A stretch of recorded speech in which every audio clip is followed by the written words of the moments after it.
Page consacrée à l'actualité en France pour évoquer ce nouveau rebondissement dans l'affaire du tombeau du Christ. Un géologue israélien prétend avoir découvert la tombe de Jésus et de son fils à Jérusalem.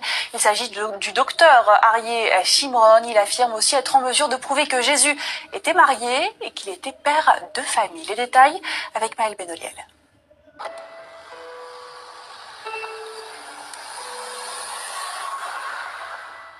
Et si le tombeau de Jésus et de sa famille se trouvait en fait ici, à Talpiot, dans ce quartier résidentiel de Jérusalem?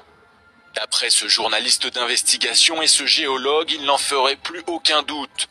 L'église du Saint-Sépulcre de la vieille ville ne renfermerait pas le tombeau du prophète des chrétiens. Sous cette modeste dalle de béton se trouve selon toute vraisemblance le tombeau de Jésus de Nazareth et de sa famille.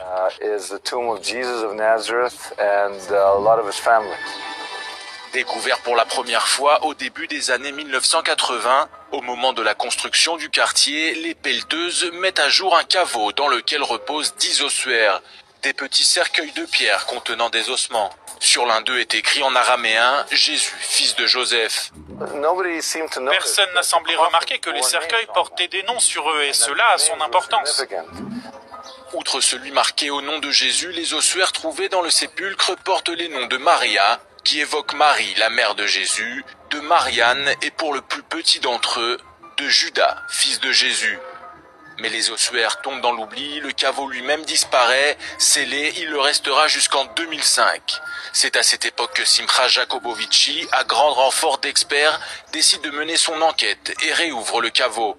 Le docteur Aryeh Shimron fait partie de son équipe.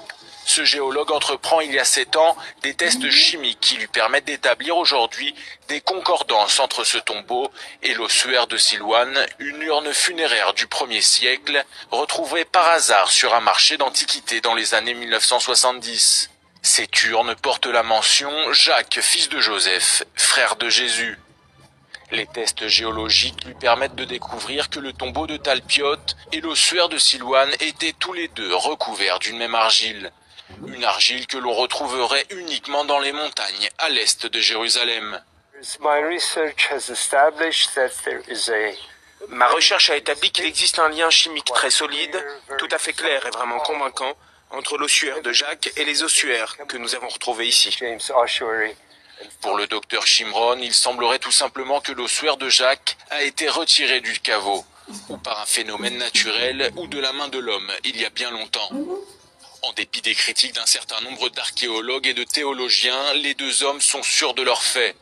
Si Joseph, Marie et Jésus étaient des prénoms très communs à l'époque, il y a peu de chances qu'une autre famille ait eu la même combinaison de prénoms que celle de Jésus de Nazareth. Je pense qu'il y aura un changement lent et progressif de la pensée. D'abord au niveau des protestants et puis ensuite au niveau de l'Église catholique. Mais je pense que ce sera extrêmement lent. Bien que controversées, les conclusions de Simcha et d'Aryeh pourraient s'avérer capitales pour le christianisme.